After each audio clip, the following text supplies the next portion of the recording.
JB, thanks for coming, brother. Come on, my bro. Yeah, man. So for the people who don't know who you are, do you want to introduce yourself, tell us a bit about yourself, where you're from, and what your childhood was like? Yeah, man. Flipping heck, if anyone don't know me from now, bro, they've been living under a rock, let's be honest, for the past, I don't know, couple of years now. I've just been plugging it as much as, you know what I mean, you have yourself. Yeah, you're busy, man. Trying to push, man, trying to flipping, you know, change the narrative on what people expect, you know, from me or what they've seen from me previously. So, yeah, mate, I'll be honest, like, for the past couple of years, I've been hard at it, bro. Just, like I say, father first, doing my dad stuff, you know what I mean? My personal training stuff, boxing, my promoting. It's probably easier for me to tell you what I've not been doing. Yeah. You know what I mean? So that's what I'm saying. They know where I'm at. But for the people that don't know me, yeah, man, just a Manchester lad, mate, flipping from Cheetah Mill. Just dead ordinary, dead normal. As normal as it can be. You know, it's a bit turbulent, it has been, but recent at times it's been a bit more, you know, continuous and I'd say more positive focus rather than some of the stuff I've done or been through, you know, in my earlier life, like you speak about now, you know, growing up and as we both know, going through, like I say, more challenging times. Can you remember what growing up in Cheetah Mill was like? Like, you any... Yeah, bro, of course, man. Do you know what it is? Like, the way I'm talking now about it being positive, a lot of the memories that I do have from being, you know, from Cheetah Mill and having memories from there, have kind of moulded me into the person that I am today. And with me saying that, I just mean in regards to it being not an affluent or like a prominent area where people would naturally want to say, oh, let's go there at half term, or do you know what I'm trying to say? Yeah. With me saying that, I just mean like, you see a lot of stuff, you know, in the area from, you know, like we're from, you know, we're all from Wivenshaw, yeah? Yeah. Biggest, I think, Council estate and all that. Yeah. Mine's not necessarily the biggest and all that, but it's very well known for, you know, certain bits and bobs that I've gone on, like drugs. The obvious, man, the obvious that people do when they do these things, drugs. Council estate, crime, upbringing, all that. Yeah, being from there, bro, I'll be honest, mate, like, you just make the best out of whatever situation, but it's not even that. Like, when you're from there or when that's all you know, mate, it's home, man. It's mint. Let's be honest. You go into your neighbours when you've not got flipping tea bags or whatever, or Sunday dinner, you know, while you're waiting for the next payment to come so you can get a little re-up, yeah? Yeah, man. You know, split household and all that. Like, I'm from that, but both my parents love me. Everything was, like, as perfect as it can be for what I know. But like I say, you're just jibbing your neighbours there. Oh, my mum sent me for some tea bags. So as much as it's not what people would, like, you know, shout from the rooftops, it's all you know. And it's mint. You learn to love it, don't you? It's a community, bro. Like, yeah. I'd never in my life, I swear to God, met a lot of people. I know a lot of other people's like upbringings. When I'm hearing how it is and I'd never change mine, bro. I'll be honest with you. No, me neither. It's what I know and it's what I love. Do you know what I mean? It makes you into a better person, doesn't it? Because you know what struggle looks like. Yeah, man. Yeah. It's good, man. So, so you'd say you grew up with a lot of love in the home, parents together for a long time. You know, I've met your dad as well, gentleman, top, we love pops. Yeah. So, yeah, man, and it's, you know, would you say that, like, you're a father yourself, like you just said, like you just touched on, would you say that, like, you learned some traits from having two parents in the household and stuff, and that's how your, like, relationships are so strong with your kid? Because you taught how to love, aren't you, from a young age? Yeah, you're right. Just to think, though, I've never had both the parents in the household, but I had both the parents, like I'm doing now with me and my children. Co-parenting. Co-parenting. Yeah, it's beautiful, I reckon man. it was for about a year or two, but I don't remember what I was doing when I was 18 months. Do you know what I'm saying? 18 months old, nipping about the gaff. But like I say, I've always had them there. They've never shown me nothing other than the love. They've never shown me nothing other than them uniting for the sake of their children. So it's not like, you know, a lot of people go, I've never had a dad. I can't say that just because they're not together, or I've not had a mum, mate. I've had both of them. Both like big figures in my life in their own way. Yeah. One through just the nurturing aspect, one through the like you say, the discipline. My dad, the discipline. Do you know what I mean? Like, you know what your mum's like, innit? You can never do no wrong. So even if I was being a bit of a whatever, I'd get away with it there. Do you know what I mean? She'll tell you. Different story with pops. And then when I go to pops, like, yo, why was on manners? You know what I mean? As it should be, because if it wasn't for him, obviously both my parents raising me, but my dad, I just keep getting away with it. I probably won't be here now, I'll be honest. I think that's what's missing with a lot of young kids these days. They've not got that strong male father figure in their 100%. Lives. Everyone's a bit flaky nowadays, aren't they? So, like, what positives have you took from having your dad, like, fully involved in your life or your childhood, would you say? Bro, many positives, bro. I swear to God, I'd need about 15 arms to count the amount of times I was in trouble. Thought I was half going to get away with it over there. Didn't over there, and then flipping out, got a little beating. Like back in the day, that was sweet. You know what I mean? Our parents got leathered canes in school and that. Do you know what I mean? So me, I'm not here saying, got a beating, feel sorry for me. I'm like, yo, probably needed that beating, mate. Yeah. And then the rest of him, just to make sure that I didn't continuously, keep getting into them troubles, which would have felt a minor to me then. And then when I'm getting older and getting into more troubles, which are bad, more badness that we're going through, ended up in a different place, down there, behind that. Do you know what I'm saying? Which ultimately did happen down the way. But I'll be honest with you, bro, if I didn't get them little bits of instillments from early as to a reaction is a reaction, and if consequences, then I would have been, I promise you, bro, I would have been on more badness, and it wouldn't have been me and you here now today, bro. And that's not even just me saying it, because people do say that, but I just know how much has gone on and how imperative that role model and figure was for me. Because at the time when you're a young boy and you're being disciplined, you don't understand it. But when you transcend into an adult and you look back and you think, you know what, I needed that at that time, because 100%. That actually saved me from myself. Because we naturally rebel, don't we, bro, 100%. As kids? Yeah, naturally, bro. And even me with my kids, bro, I'm looking at certain things I'm doing and saying, and it's just reminding me of my old man. I'm thinking, oh no, check me now. I can't believe it, but I'm going back to it, thinking, I used to hate when he said that, or, when you just do basic thing, bro, which is like a very, very good thing. Like, if he'd offer me something and I'd go, yeah. Pardon? Oh, yes, please. Just basic manners, bro. Yeah. Or as a kid, little nippy, going in the bathroom, forgetting to wash your hands. Didn't hear the tap. Yeah, do you know what I'm saying? Yeah, you're doing it with your kids, but it's just basics. And then when I do these parents' evenings, or when I've done the parents' evenings in the past, and then they're giving me, reward and merit on, the most well-mannered child I've ever come across, it makes you feel happy, because I think, you know what? That's come from there, and it's paying off the discipline you've instilled in it, yeah, man. So it's meant, bro, trust me. So was it your dad who got you into boxing? Nah, funny enough, bro, my dad used to box when he was younger, before I was even on the scene. Still swimming around down there somewhere. And then, yeah, brother, I'll be honest, I think his boxing career as an amateur down at Colliers and Moston with the late great Brian Hughes, down there with Pat, stablemates and all the rest of it, kind of come to an end. When I come around, he had to do what he had to do as a man to raise his child. Do you know what I mean? So he stopped boxing, bro. There was no more boxing for him. Me growing up, obviously, I've always played football. I'll be honest, I've been multi-talented, not to blow my own trumpet, but just an athletic guy, bro. Boxing, football, rugby, basketball, just dead on sports, and not really a computer guy or nothing. So, bro, I've always played football. I wanted to get into boxing. Obviously, you have your little dust-ups and that, don't you? And then start asking the question when you see trophies and do you still boxing? Can't I box? And he was always steering me away from it, saying, because I was always with a football club, whether it was semi-professional, Sunday League, and then later on got to professional. So he was keeping me on the track for that. Football is now massive and major. Some of the silly money that they pay in Dubai and Saudi and all that, you know how that goes. Yeah, so yeah. I believe my dad seen something in me from then and knew the way it was going, do you know what I mean? And kind of wanted me to have a good life with my talent, do you know what I mean? So he steered me away from it, bro, I'll be honest. Yeah. He didn't even want me to box, because he'd boxed. And it's horrible. So who was it who introduced you to the boxing gym for the first time? Don't get me wrong, we did do a little scraps in the basement. My dad's got a little cellar, yeah?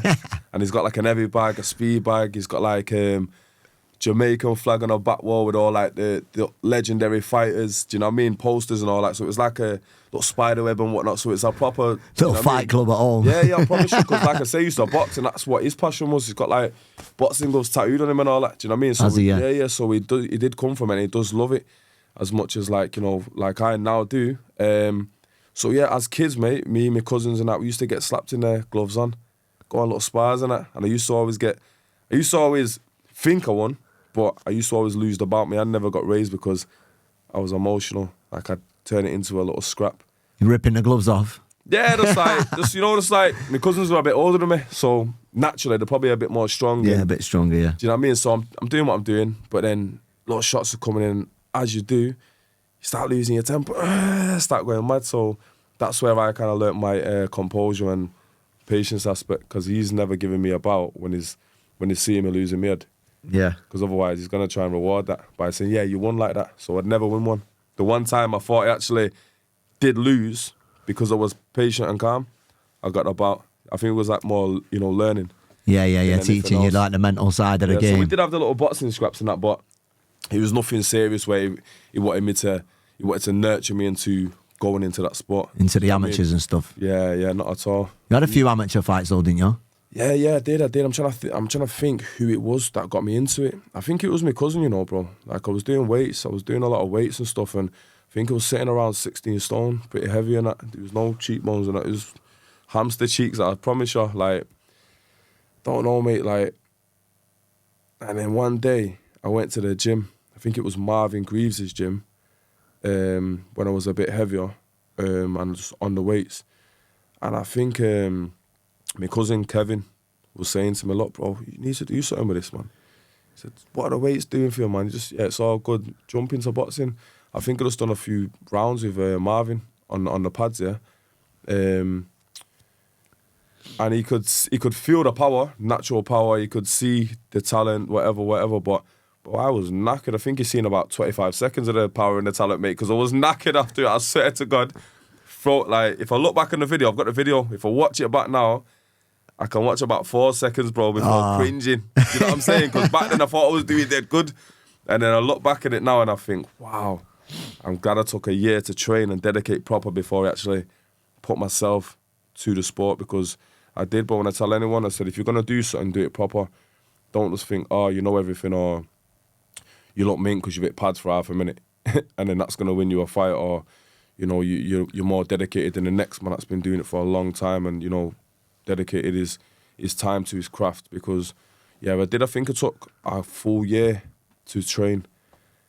Took a few bits of advice off a few good friends of mine who was within the sport.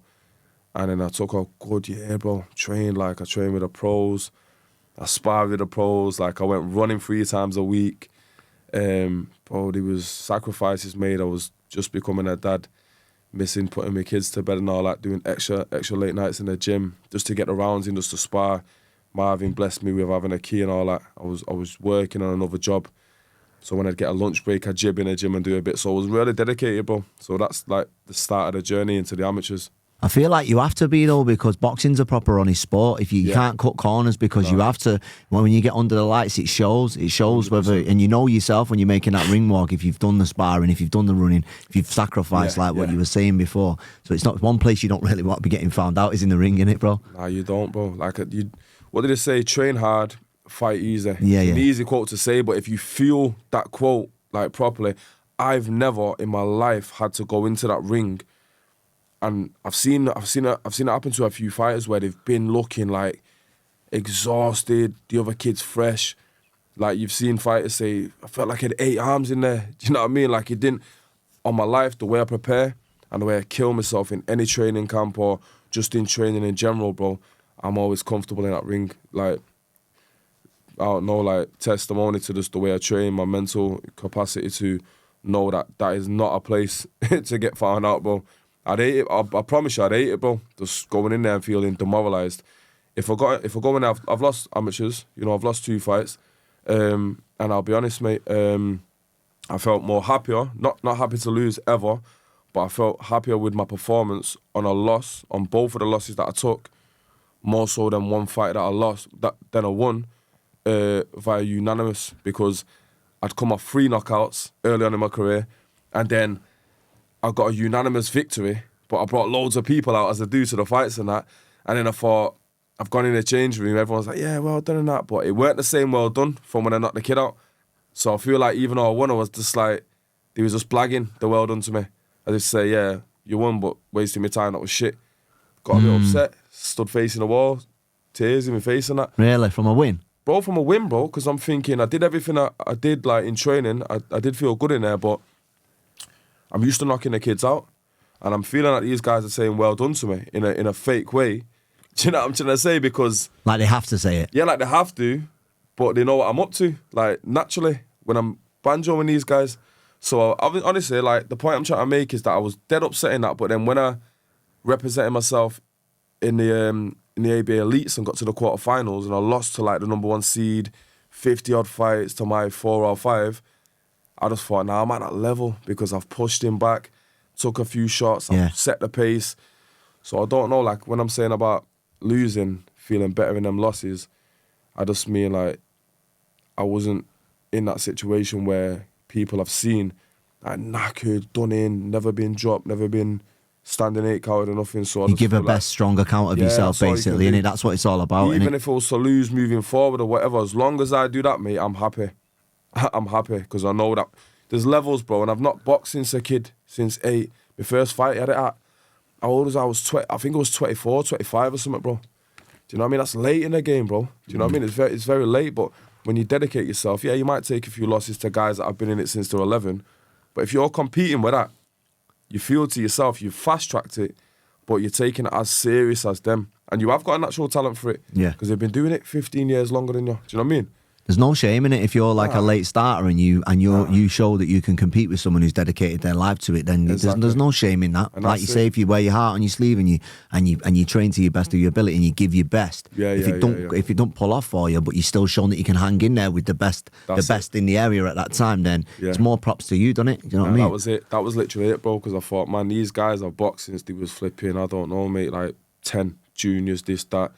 One of them as well was the second guy I got me lost to. I think he was a bronze medalist from Italy.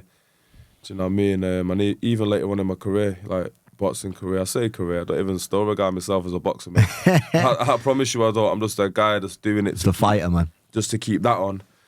And obviously to make sure that I'm doing something positive so I don't do the negative. Do you know what I mean? Obviously my kids do that for me, but people go, oh, you're a boxer. I don't even say yeah. I promise you I don't even say yeah. I say, yeah, just have a few fights, mate. I'm not a boxer. Do you know what I'm saying, my bro? So, because these guys were boxers and I've been boxers since kids and that, you have sat there pinching yourself thinking, flipping heck, how have I got here competing with the best and that? Do you know what I mean? So when you went on like a run in the amateurs, and then you said you faced a couple of losses and you took a break from the sport. Do you remember why that was? COVID, bro. It was COVID. Or was it before COVID? Yeah. I was on a run. I think I finished my career as an amateur as a 6-2. Only ever lost in the elites against the top number 1 guy I told you about. Who went on to win, if that's anything to go by, yeah. Makes the loss a bit better. And then the other guy, I just said then, and I sparred him since, obviously, the amateurs in these white collars that I'm doing, and the spar was a lot better than the fight was, so I know I've improved. But I lost against him as well. That was my last one. Yeah, that was my last one, bro, before COVID hit. Do you know what I mean? So I'm sat on a loss for time, bro. I'm sat on a loss for time. That's why I think I ended up wanting to kind of I don't like to sit on the L's, bro. Nobody likes to sit on the L. Do you know what I mean? So, because that was the last fight that I had, and I was scheduled to fight the week after on a home show, and it never happened because the announcement come, lockdown. Yo, my head's going mad. I'm thinking, oh no, not me, just sat here now on the L. Like, I mean, it's not that deep because I'm an amateur, but yeah, I got put out of sport, man got beaten out. I still want something to do with it. Do you know what I mean? So like I say, I had young kids and that as well, you know, so it was one of them. I got back on the weights and that a bit, started to wanting to, you know, look good in a t-shirt again. Summer came around and that, as it does. So then obviously, I'll be honest with you, bro, you can only get so far in that game. The weights, the this, the that. Start running upstairs again, getting tired again. It's like, oh, this ain't me, this. No. I'm naturally not a big guy anyway. I'm tall, ranger, like long, but I'm not like a big kid. Do you know what I mean? So I don't really retain the weight, well, unless I must batter. It's a constant battle, innit? Trying to keep the size on. Bro. And then I thought, you know what? I'm doing the circuits now. Got back on a few circuits and I started looking well again. You know, like a bit more, not like necessarily aesthetically appealing, but more fit for purpose, for fighting. You know what I mean? So I started incorporating a bit of boxing back in. Bro, I started getting a bug, bro. Jumped on the scales one day because I knew my weight was chipping away anyway. Bro, I'm close back to fighting weight. And then a few calls come in, like, when they see me doing pads and this and that. You know, mate, looking half all right again. You back boxing? Nah, bro, but what's the crack? And then that's when I got a little buzz for, like, a situation with Luke Dyson. Started planting the seeds again in your mind, bro, like that, tempting you to come back in and fight. Offering me a few bits and bobs and that, you know, crypto shows and this show in Dubai and that one there, and don't know, mate. Some of them fell through. I can show you, like, do you know what I mean? The back of the contracts got sent across and that for overseas shows, very lucrative as well, you know. And then they fell through. I was thinking, again, can't be arsed, mate. I was going to slap another 220s on a deadlift and that's that, getting back on the weights, you know what I mean? But, you know, a few more came through, and then that, like I say, that main one that worked for me, which I knew wasn't going to go anywhere, was the Luke Dyson fight, because we knew what he was doing on the scene. He was emerging, the fight made sense. It weren't going to fall through with him, because respect to your man there now, he would not, you know, not turn up, or he would not, like, you know... No, I was gonna say that. Yeah. So your first fight back was a big fight, really, if you think about it. One of the biggest names, if not on the unlicensed scene, Luke Dyson, at the Hideout. And I watched it. I only recently just watched it, because a lot of people don't know we've not long been connected. So I've watched your first fight back. And mate, the venue was packed. The reception you got was packed. Yeah. You even come walking out on your ring walk, rapping and all that. It was a performance, mate. And I thought, you look like you do it every week, but you've had a few years off. So 5 years out. Props to you and props to Luke Dyson as well, man. The venue was packed, man. It was a top show. Man, it takes two to tango. He was smashing it with what he does. You know, very, very hot on the scene. Even now, from what he's done when I first met him, the way he's even blew up from that time, when he was kind of big already, to now what he's done since, because it's been about, I think, best part of a year and a half or something since I've been back doing this. And like I said, I was floating around, you know, it's out there anyway. I'm good friends with Bugsy Malone and at the time, I was doing a few bits and bobs with him, overseas, tours, this, that, do you know what I mean? So the profiles made sense. He was a big profile, I was emerging with what I do anyway. Yeah. It has so helped that I was good friends with a friend of mine who does music, who's up there too. So it was a highly anticipated fight. Yeah. It sold a lot of tickets, man. The venue was packed. Do you know what I'm saying? Like, who am I?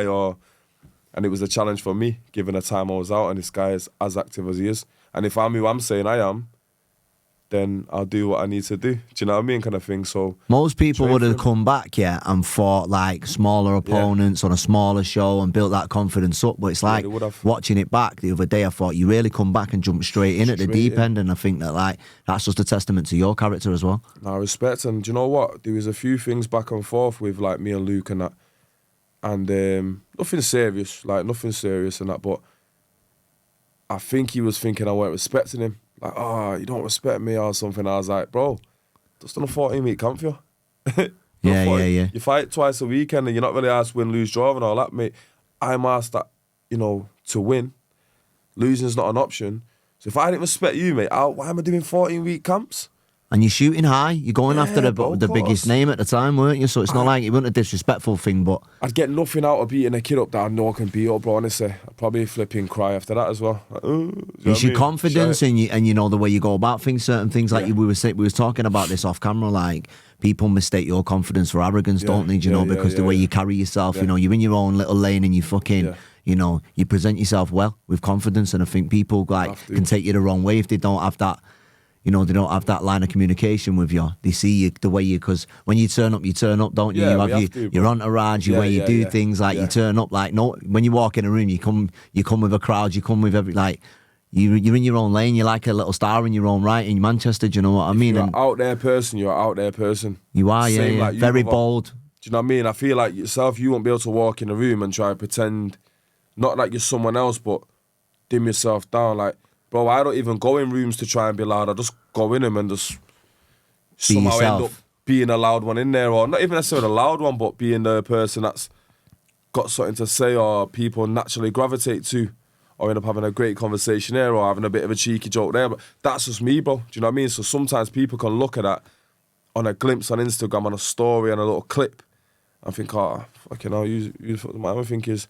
But I guarantee, maybe when this goes out or we have a little chat, longer than 1 minute, Instagram story. Yeah. You can get to the depth of a person. You can see there's more than what just touches the surface. Do you know what I mean? And that's why I like doing things like this, and that's why people need to give you your due for starting your podcast as well, to really insight and get into the mind of the individual and showcase them more than what you see a glimpse of. Do you know what I mean? Yeah, because social media clips, you can't look at a 30-second clip and judge somebody without actually getting to speak to them. That's I think that's a problem with the internet. One of the negatives from social media is we see a little clip of someone and make our mind up within the first 3 to 5 seconds, and then, you know what I mean, you automatically build up a narrative of someone in your head that's false. Like, you know, like if people see like a 20-second clip of you walking in a place with an entourage, confidence on, sunglasses on, whatever, carrying a belt, this and that, they're automatically going to see something in you that they haven't got in themselves, and it makes certain people shell up, you know, rather than putting themselves out there and trying to be bold themselves. Yeah, you know, that's true. Which is one thing I respect about you. You're bold. You're your authentic self, but you're bold about it. Like I try and be too, and I think that's what's missing with people. They should be putting themselves out there, especially now with all this social media. It's like free advertising. Get yourself out there, man. On the head. People will do that because they've not got it in themselves. But instead of judging a person and going, I don't like you for that, reach out, man, and say, oh, brother, listen, I know you do your your online, your men's talks and your mentoring. But reach out, man. See me, I'm very, very, very, I promise you, bag of people reach out to me on the DMs. Approachable, innit? Approachable is the word I was looking for. Yeah. Oh, man. But what happens is, bro, they come across and they won't send a message. But you know when they do, and they're bold enough, like we are, and like they found in themselves to be, and then you reach out and you send them a message. You know how many times I just sit there, not even doing mentoring, but just for the person I am, help with like whatever way it is I can, whether it's just like a positive message. Listen, my bro, keep going, or listen, I struggle as well. You know what they do? Oh, mate, I didn't even think you was going to send me a message back. Big up, I said, I'm approachable, bro. Trust me, just reach out. You're struggling, shout me, whatever. You're a legend. Mate, I'm a normal person, mate. And if I needed the help, I'd reach out. No problem. You're one connection away from changing your life for the better. That's like, we've been connected, not even a year. And It was just the sake of one person reaching out to another. And it's benefited in so many other 100%. Avenues. Like, look at us now, like 10 months later, sat on a podcast. Like, it's like, you don't know, like, certain people are good for you. They're not at arm's length. They're on, use the phone that's in your pocket and like reach out and make new connections. You know what I mean? No, it's true, man. It's true. Because you don't even know who's on the other side of the phone. Like, you know, you're judging people when that could be somebody who you could gel with and come with a business idea, or, you know, you could fucking build each other up. Too many men are isolated, bro. We should be like reaching out and, you know, building these strong connections and seeing what we can do for each other. You know what I mean? And like you say, bro, it's also that thing about the 20-second clips or the 30-second clips.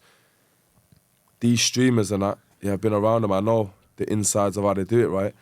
So they'll clip farm. And a lot of it is just sending out these viral clips or things that would go viral. So again, a lot of it's not really for what a person's trying to put out for themselves or what they're really about. It's for getting major attraction to then navigate it all back to what it is that they're about or they're doing in the bigger picture. But you can't put this out for 1 hour. We're going to clip it. You're going to get the clippy parts, and then what that'll then do is go the full things on YouTube. Go and have a look. By the way, go and have a look. Do you know what I'm saying, bro? So like there it is just in itself, bro. You'll get one bit and then someone will go, oh, look at him. Go and have a look. Fuck off. But then I guarantee if they did have a look and they took a chance, they'd see parts of this, what we're speaking about, bro, what they can relate to. And that's what it's about, relatability. Everyone I believe in this whole world, bro, has got something that they can relate to together with the power of communication, with the power of like just opening up, being vulnerable. Do you know what I mean? Being a vulnerable person. Like not trying to have the ego, not trying to have the pride. Let it all go. Leave it at the door. Get in a room like this and have a chat. Do you know what I mean? Yeah, 100%. It's bang on, bro. It's bang on. That's what people need to do. So since you've been back boxing, you're undefeated, no? Yeah. So how many is it now? Is it like 4-0? 4-0. 4-0 with your recent win, yo. So congratulations on your recent win on Gorilla as well, man. So before we get into that, before we get into your recent fight, you just fought on Gorilla Promotions, Darren Till's promotion, and I was there in person. It was a top event. You shown up, made a serious account of yourself, you know, live on DAZN. You know, it was a special moment coming from where you come from. But 100%. Before we get into you as a fighter or at that level, I want to talk about a special somebody. I want to talk about your son, Cole. Yeah, man. Because that, to me, that's what a real fighter looks like. And you put it so beautifully in the post-fight interview. You said, my son fights every single day of his life. This is nothing. And if he can do that, then surely I can do this and show him what's possible. And mate, that touches me. Like your stories that you share with him touch me anyway through the challenges that you've faced. bringing him up and getting him to a point and defying the odds and making sure that he's not just another statistic. And, you know, I just think with it being, and I hate the word awareness, but with it being autism awareness at this present moment, I think... Acceptance right now, that's what they're giving it. Or is it acceptance? So if you hate the word awareness, that's the correct terminology now. Autism acceptance. So yeah, slang that one in the bin if you but want to change it. How can you not accept it? No, it's mad. Like what? So for this month alone, we should just accept it. Like now, we shouldn't accept it. We should encourage it and its growth. Do you know what I mean? Normalise it. That's what I like to do with it. Just normalise it. Every aspect of it. The meltdowns, you know, the good parts where he's developing in his skin, becoming himself. You know, he's leading a pack, communicating with me, telling me what he wants. You know what I'm saying? Like, I don't know, mate. I wouldn't even say like people say the good, the bad. There's no ugly, mate. There's no ugly. No. Because it's real. How can something real be ugly? Do you know what I'm trying to say? You can see it, you can touch it, you can feel it. It's real, my man. So it's a little boy, man, battling every single day, like wars that we can't even understand, that he barely understands himself. And it's like, that's what real strength looks like. And it's a testament to your patience and your perseverance, and also Cole's mum. So you both deserve your flowers, man, because you've overcome the non-verbal aspect, and I understand that he was predicted to be in nappies for a lot longer than he is, and now he's he's half streaking, doing whatever he wants to do, man. So funny one with you saying that now. We're in a play centre that we go to every Thursday. That he's been since he's 7 now, but that he's been since he was a nipper, mate. Flipping us on his back, having tummy time, this, that, and the other. Yeah, before any of this was a thing, like, you know, thinking, his mum, like, you know, give props to her. I always do as well, because without, you know, her seeing it and working in that line of work, it never would have been a thing. And then he got diagnosed, or he started had a look at, you know, big up the NHS as well, but because he's a such big waiting list for getting on, you know, systems like that, had to go private now. Do you know what I'm trying to say? Right. So without her understanding what it is, with her working within that industry and understanding the stimming on the toes and understanding like the non-eye contact, or understanding like the I don't know the correct terminology, but it's like, maybe it's regression. So you progress and then you get to a point after, like, whether it's jabs or not. I've done a lot of extensive research into it, the metals, the heavy chemicals and metals that go into the brain through the jabs. Who knows? Do you know what I mean? Yeah. God's plan anyway, and it's his destiny, so I'm not really going to touch on that too much, because I'm not a scientist. However, since then, there was regression. Do you know what I'm trying to say? Where he was talking, I'd say, Cole, what does a dinosaur say? And he'd go raw, and then the jabs, regression. Then it was a bit of the on the toes, not looking in the eyes, the routine pattern things, lining things up. Once he'd done the last one, jumping up, stimming, but which is we now know to be a good thing and a good, like, you know, like belly feeling. So yeah, man, like with Cole, it was from early, but like you say, without his mum, getting a diagnosis, clocking it from early, taking us private. You know, really understanding it because she's been around it. But I'm saying to her, like, it was in lockdown as well. Nah, it's lockdown, man. He's not been around. I've got loads of young kids in my family, bro, that he could have been around. And do you know what I mean? I'm saying, nah, it's because he's not around his cousins and that, man. He's only a baby. Yeah, like trying to refuse to accept it on your behalf to an extent. Yeah, but not in a way where I knew. Because again, you know what I'm like with him.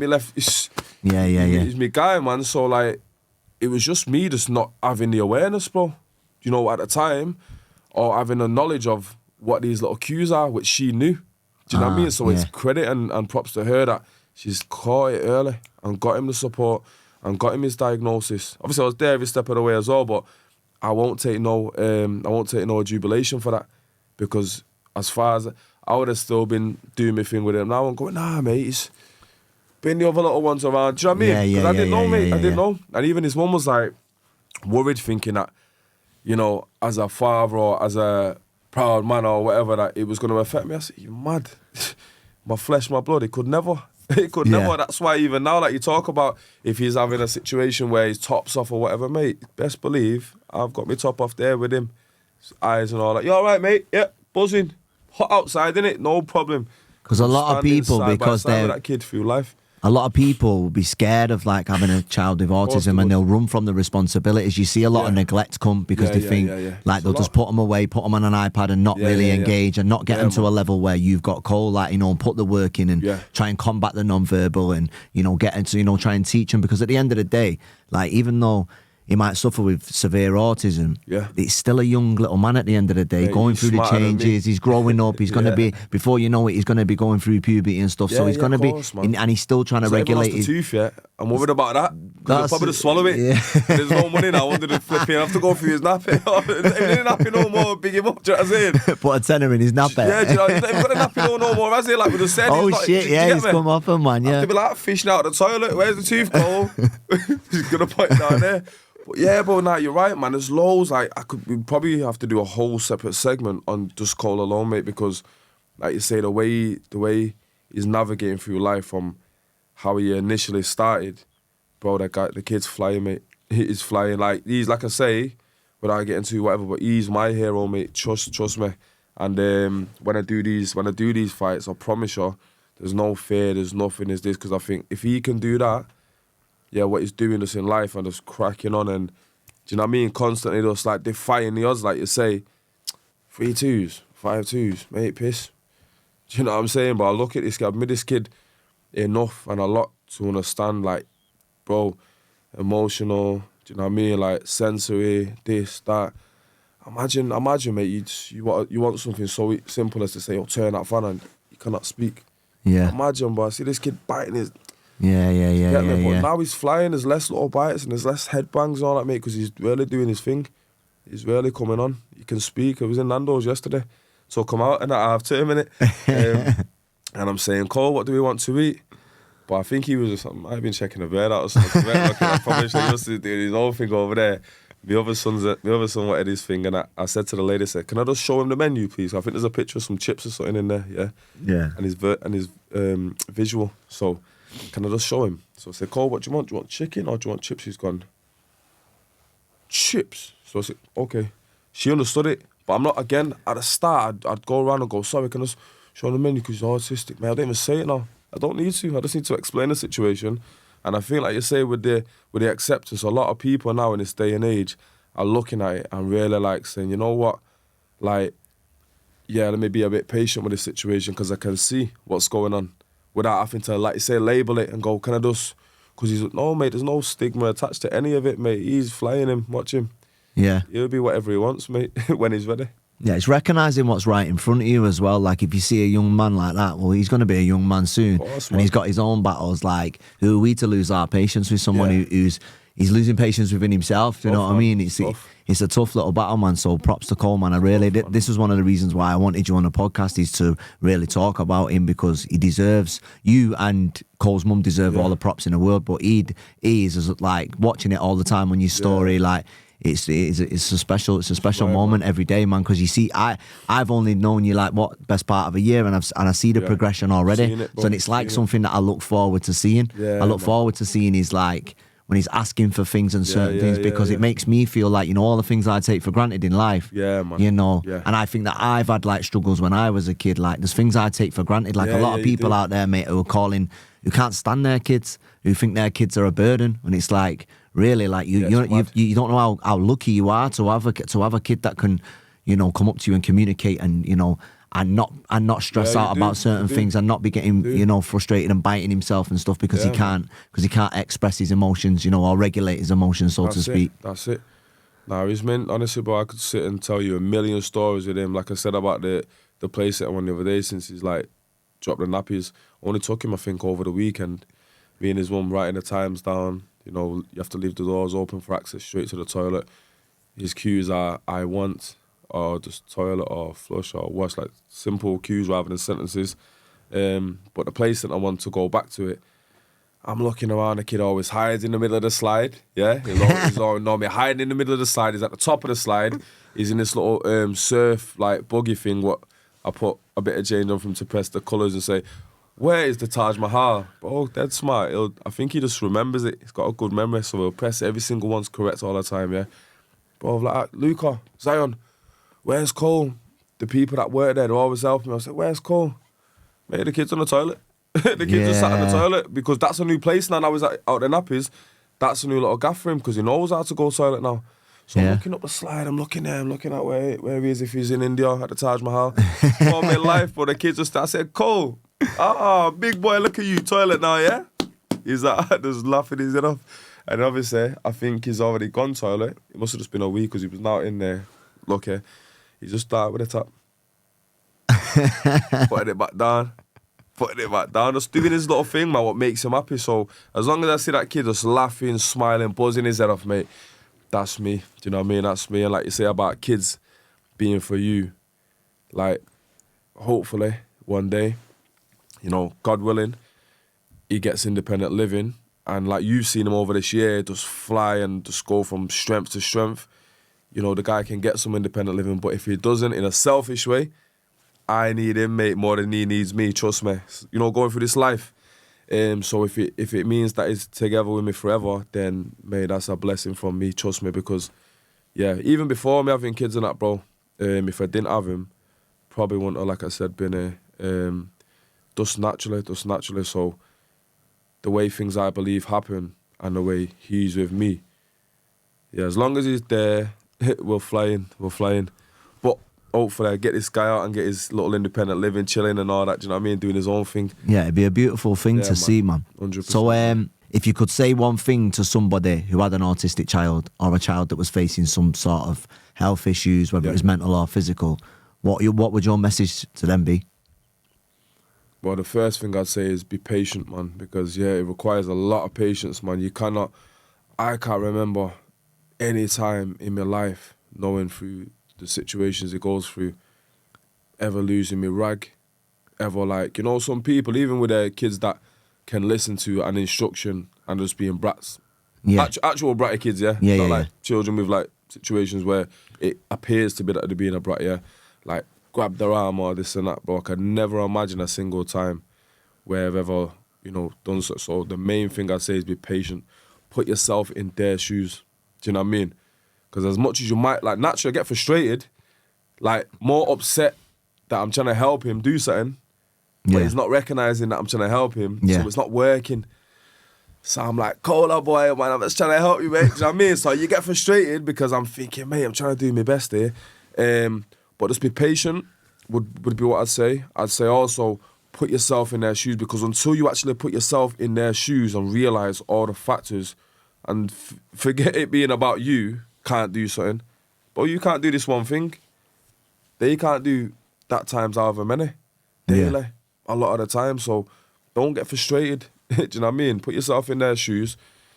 And yeah, man, just work for your heart, man. Just work for your heart. Just work for your heart. Emotion, passion. As long as you're working through your heart, bro, like, it'll all come. You know what I mean? If you start working any other way, it's not going to come authentically, because this is a big thing that people need: heart. You know what I mean? Love, care. You know what I mean? So as long as you're working through there, you're good, man. Do you know what I mean? Yeah, so back to the boxing. You've just had a very big win live on DAZN for Guerrilla Promotions, Darren Till's promotion. Yeah, I was there, luckily enough, to witness it in person, man, and it was like you really did turn up. Everything from your walkout to the kit you were wearing to the entourage, like I was saying before. Like, you really did it big. Like, no, I don't think anybody on the card did it bigger than you. And you got a knockout in the last dying seconds of the fight. It was a close fight against a big opponent, you know. Terry West, he's not a small chap, mate. I remember looking outside, looking at his back, the back on him, mate. I was thinking, he's a big lad, mate. What like a smack off him, and like, you know. But at the end of the day, you got the job done, and, you know, shout out to Terry West as well, man. I heard he went 100%. To the hospital afterwards, man. But, you know, it's a dangerous sport, and, you know, you both went out there in front of a crowd full of people, live on DAZN, put your heart on your sleeves, and you were the better man on the night. And then, you know, just take us back through the journey, how it started. How did you end up even getting on Guerrilla Promotions? Like, who reached out to who? Like, what? How did that come about? Flipping that, mate. It seems like a whirlwind. Now you say it like that. Who reached out to? They must have reached out to me, you know, to bring me on a show at some point. I remember this. Obviously, I'm doing my own promotion. Do you know what I mean? You fought on it yourself. Do you know what I mean? So I'm doing all this, and I feel like I'm on the ascendancy since coming back, you know, to boxing, to now promoting shows myself, and then I don't know, I've seen Guerrilla come about.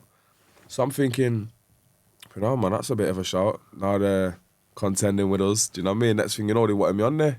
And obviously, Darren Till, ex-UFC, you know. It's a big name. Big name, man, up there. You know, a guy that I've watched growing up and stuff, and big personality. Big, you know what I mean? So I thought, you know what, let me just see what this has got to do with anything, you know. They've shouted me. We've spoke. We then come off the socials, direct contact and stuff. Yeah, Andrew was the guy I was dealing with. Big up Andrew as well. Them guys down there, very professional. Do you know what I mean? Very fair, very the way I like to do things, just cutthroat and to the point. Do you know what I mean? Terry's name come about. The first name that got put to me, just similar like Dyson was. And I just turned, well, the way it did happen, they asked me if I've got anyone I want to fight. And it was a kid that we'd been trying to get it going as well. Big up a guy called Rion Wong. A big guy, similar to myself. Yeah, I've seen him. 4-0, 5-0. A good test. I only want the best in it. Yeah. Tall, geezer, looks the part. Yeah, he does. Do you know what I'm saying? So me and him's been cool. Not no disrespect, like, no nice way to say fancy a scrap, but we was half get into a situation where we was going to put it on the line, made the best man win type shit. So it was that I put him to them. And then I believe that they was like, they've reached out to his team and it was a bit too late for the time frame that they was working with. So they'd come back to me and said, look, can't make contacts, this, that, the other. We need to move fast. I'm going to reach out to another kid. Terry's come about anyway. I said, yeah, sweet. Same weight and that. Yeah, can you do 87? Yeah, let's do 87. No problem, bro. No one else that. I said, bro, if that's the guy you want, then let's get it cracking, man. Do you know what I mean? So, bro, dead easy fights made. You know what I mean? Give me the name. You know what I mean? Tell me the weight. Tell me the date. Let's rock up and do what we need to do. Yeah, it was good, man. And you took a crowd with you to Birmingham as well on a Sunday, which was a mad one. Like, you know, we went down there, Manchester on tour and all that, and it was a good show. It was a good show when you, at the end of the day, you handled your business. Did you get a bonus for knockout of the night or something? You know, I did flipping. So there was a couple of bonuses on fight of the night, performance of the night, and KO of the night, and it was me and Carter. Big up Carter. I like that guy, man. He's a solid guy as well. Yeah. Performer as well. Done his job against a tough man. Do you know what I mean? He got, I think, a first round TKO. Yeah. The referee had to dive in. The referees was mint, by the way, that night, because the way that fight went and would have went, because his kid as well, Butcher, shouts to him. I like what he does, and you know, his gameness as a man, being a fighter, he would have went out, mate. He would have jibbed back in there, and he would have got probably damaged if he was getting damaged that early. So you got to give the referees a shout. Even in my fight, bro, like, Terry, the weight, even though it was the dying embers of the fight, if you watch the clip back, bro, I'm there.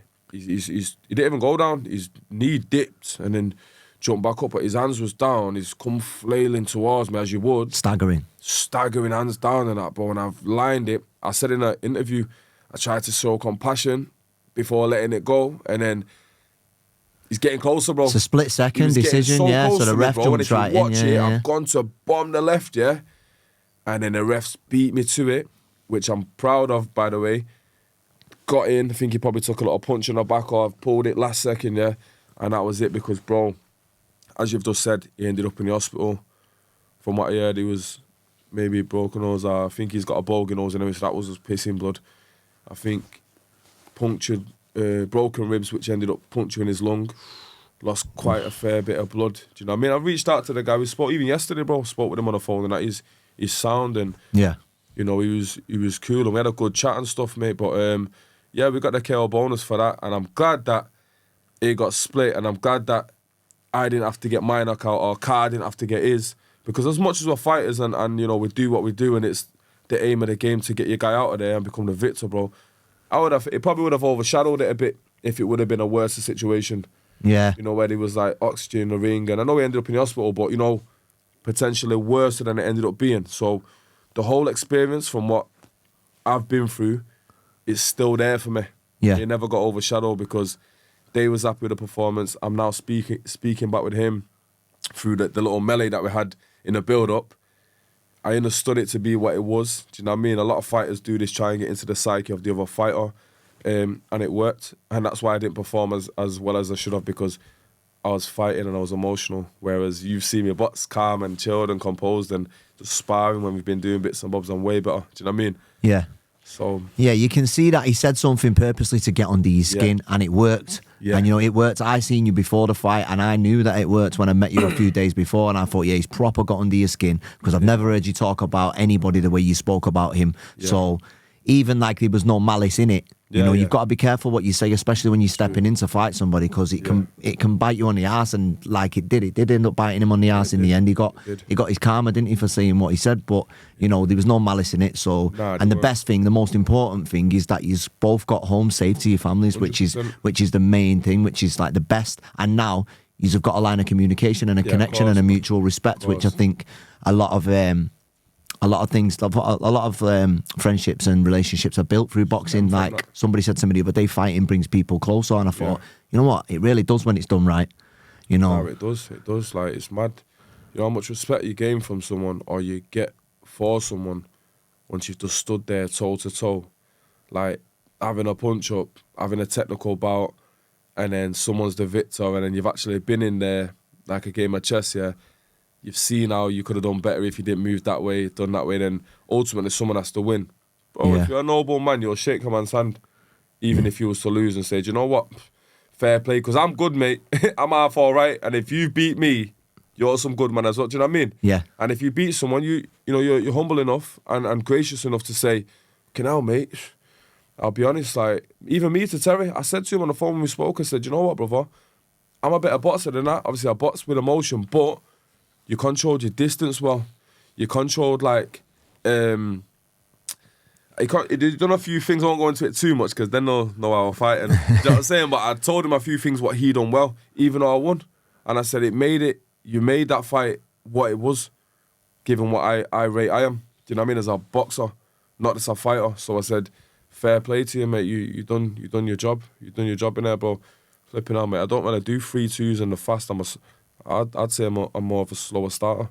So when I heard it was 3-2s, given what happened and the emotion, I thought it might suit me this time round. Do you know what I mean?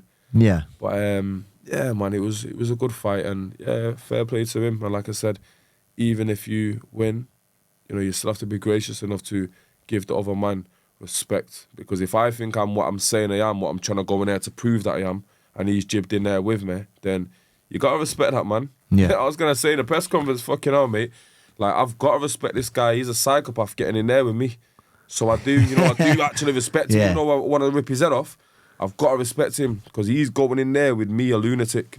Hats off to that guy. Yeah. Do you know what I'm saying? With the same mentality as well, innit? He's going in there to do the exact same thing to you, putting himself on offer in front of a load of people, and it's a very, very, like, that's why not a lot of people are willing to do position, it. It's a vulnerable position. Man. That's exactly what it is. Like we were saying before, anyone can hit pads in the gym and this and that, but can you do it under the lights in front of everybody? Can you put yourself out and risk being vulnerable and risk being embarrassed and risk being knocked out flat on your face in front of everybody? Yeah.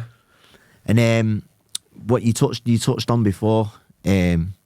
You touched on the referee jumping in at the right time with certain people in certain fights. Do you think that, like, a person's heart inside that ring can be at their own detriment? Because someone will keep getting up until they get knocked out flat on their face, and the ref did stop a lot of that from happening on the Gorilla Show. So shout out to the referee, Jay Lamb. Shout out to Jay Lamb, man, because he saved some people from themselves. And I'd like to think that I'm that type of person that wants to go out. You have been, mate. Want to go out on my shield. You have been. So and there's a couple of people like that. Certain people aren't like that, but I think, like, I would rather go out flat on my face than quit.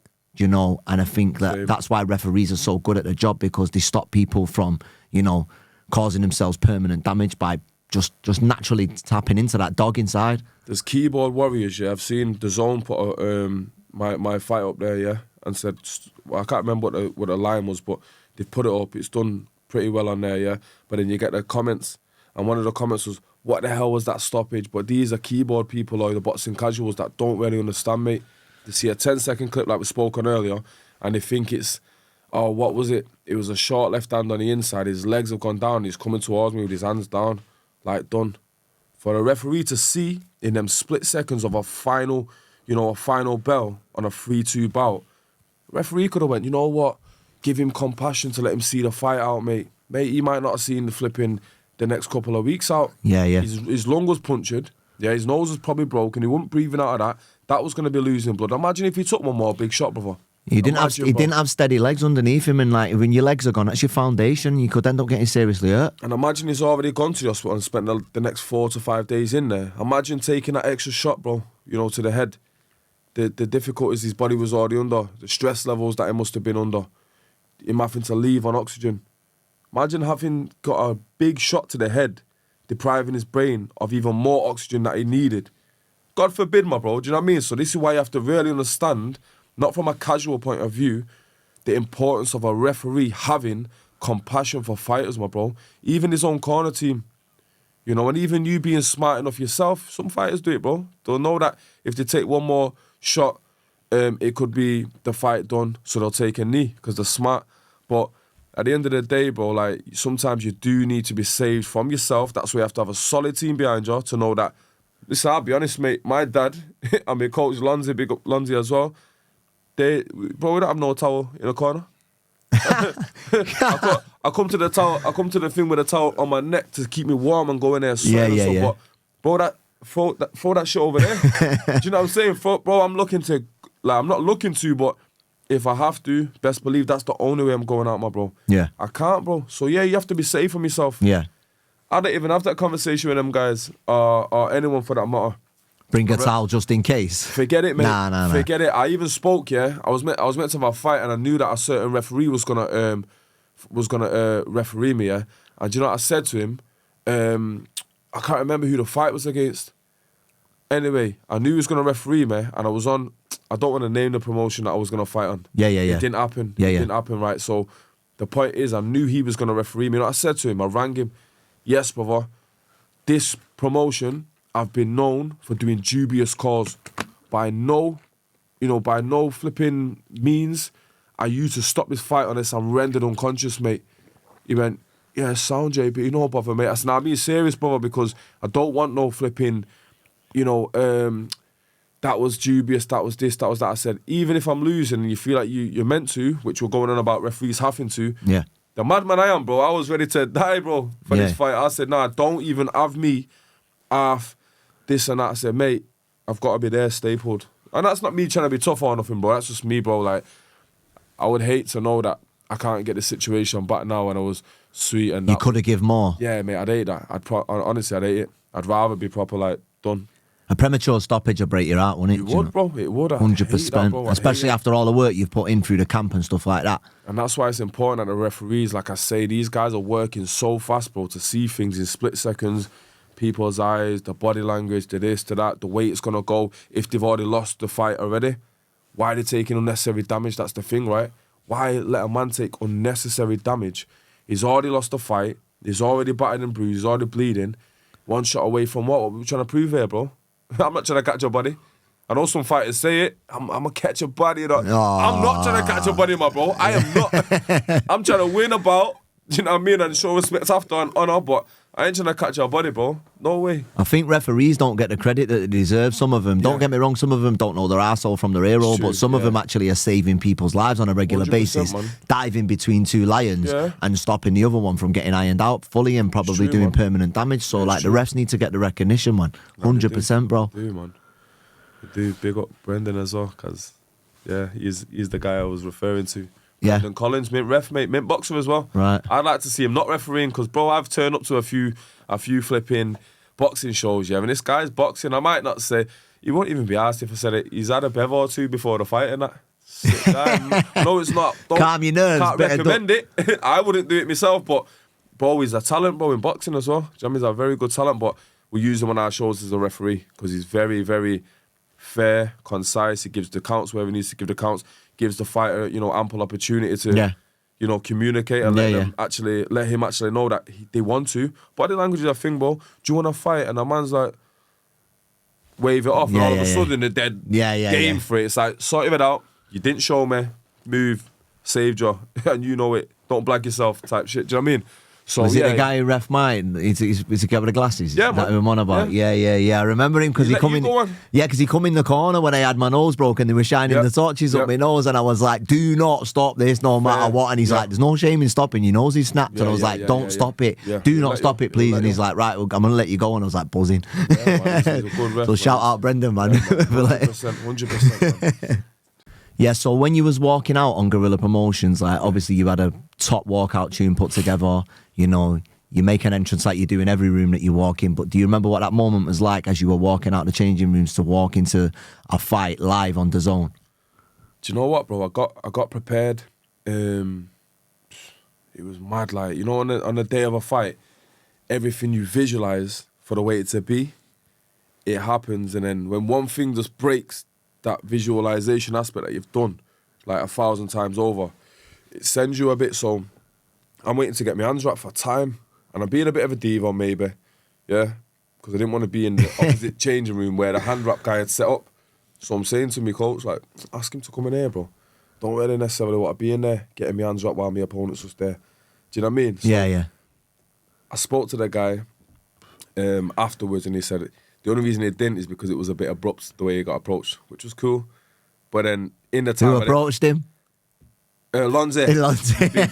Madman. Getting in now. Big up Lonze, man, because he's dead assertive and he's dead to the point. Yeah. And he's got your best interest at heart, so we'll just do it, mate. Like, of course. He's on it. He's like a proper staunch guy, man. He's got love for you, man. So he just does things in certain ways, but again, it might have not been done with the most, like, you know, compassion. Like, excuse me, mate. I'm like, yo, you need your hands wrapping. Do you know what I mean? Yeah. May have been. So that's the reason he didn't come in anyway.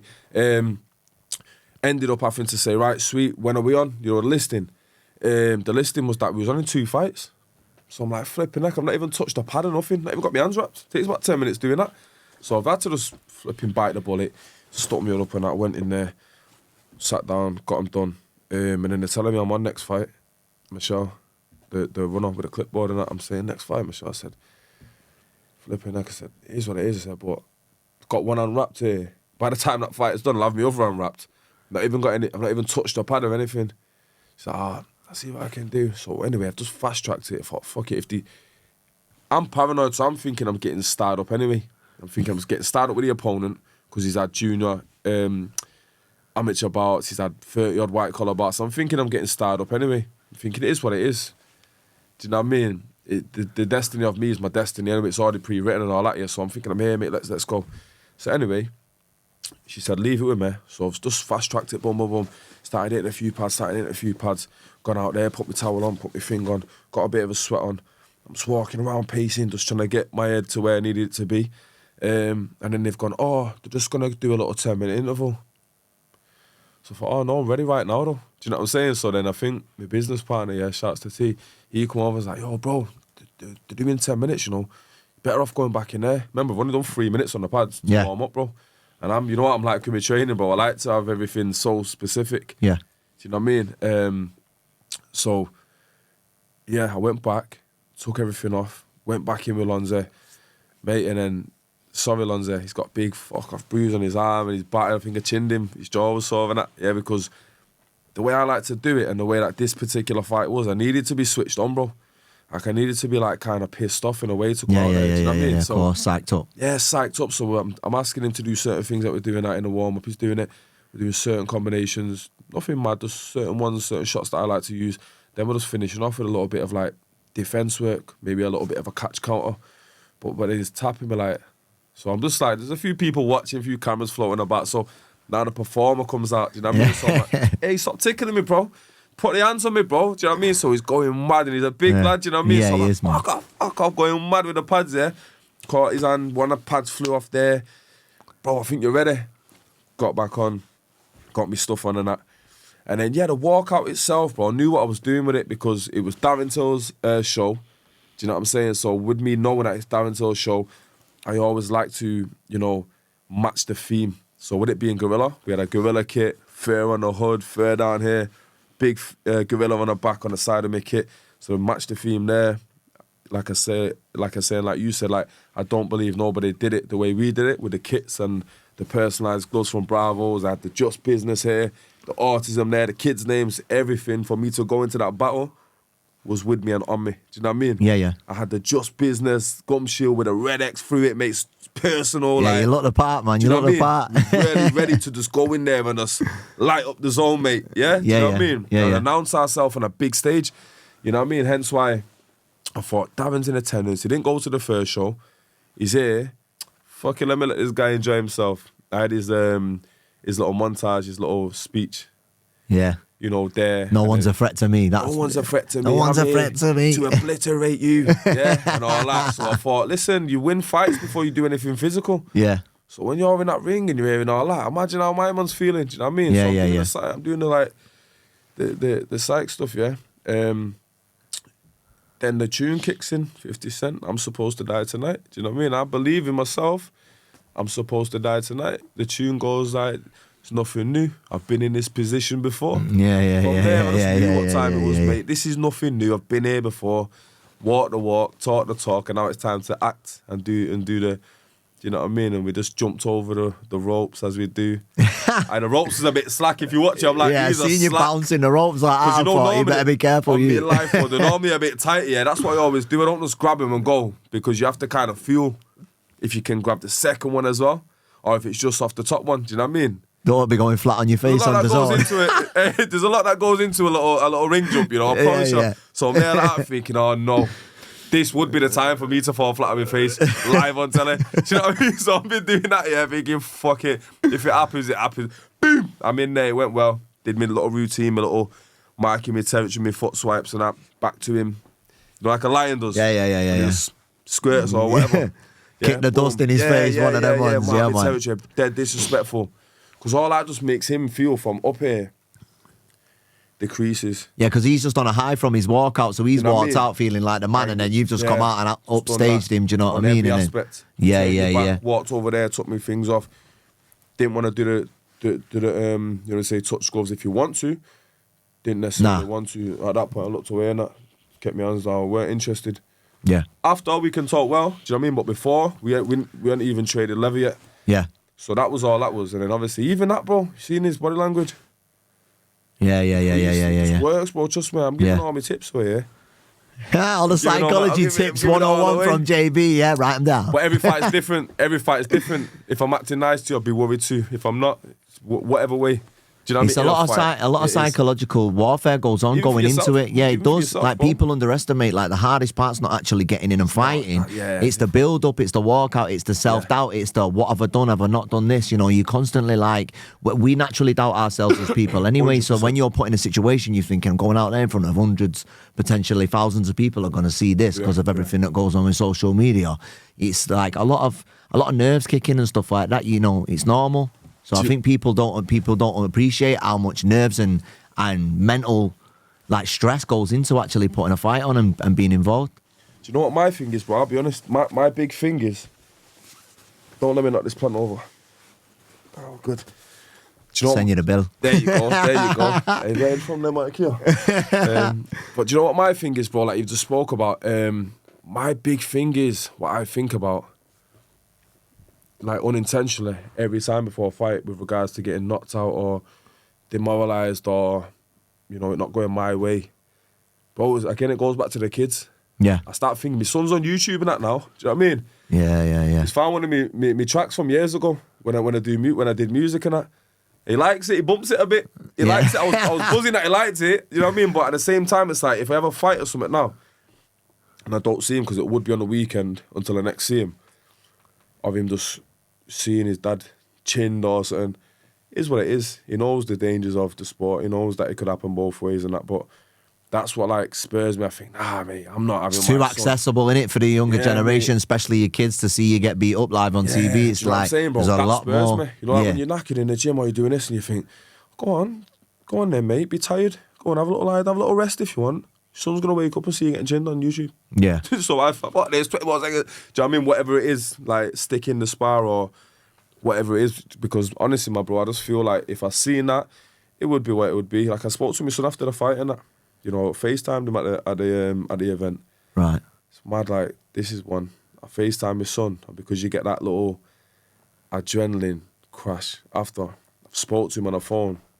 He's like, "Yes, Dad, you won and all that." I was like, "Yeah, did you like it? Did you enjoy it?" He's like, Yeah. All right, mate. Love you. That was for you and Cole. Then I FaceTime Zion and that, and he was there buzzing. But, bro, I'm in a change room. And because now there's no focus again, and he was buzzing, and I know that he was proud of me. Mate, again, that fucking same feeling. Yeah. Eyes welled up and that. I was just dead upset. But so like again, an emotional dump, innit? Yeah, emotional dump, bro. And then obviously I'm thinking, fuck, I've been on this for weeks and weeks and weeks on end. It's just happened now. It's done. My kids are proud of me. They just saw me and love me. And I'm thinking, wow, what now? Do you know what I'm saying? Honestly, bro, because we know, like I said, I'm not professing to be a boxer, this, that, and the other, whatever. It's for the mental health, bro. So now I've just done all that, and I'm thinking, wow, where's my purpose now? Yeah. What do I do? What do I wake up for now? Thinking, you know, scared, or apprehensive about. It's like a come down, innit, bro? It's like a come down from all the dedication and then the fight itself. It's like you reach a peak of adrenaline, of emotion, of reasoning, of purpose, of your why, of everything that goes into it. And then it's just taken away from you like that in 6 minutes? Yeah, it's horrible, mate. I swear to God. It's the best feeling ever in the moment. Like, you've achieved everything you've set out. You've been true to yourself. You've represented your children. You've spoke well. You've not forgot them. You've give praise to God as well. Do you know what I mean? Because you never forget God in no matter as well. And now it's just like, I'm just there now. What the flip do I do now? Where's my next purpose? What next? Do you know what I mean? Good job. Like, I've got the Muscle Factory, show to now promote. My promoters' hats back on. Yeah. Fighters' hats Bit of advertising there, little free advertising. Do you know what I'm saying? May 23rd, Mayhem. See you all down there. Do you know what I'm saying, bro? But like, tickets are now on sale. Yeah. That's my next thing, bro. That's my next thing, bro. Because now I'm a person. Yeah, I'm not. I seen the episode with Ash as well. Self-diagnosis.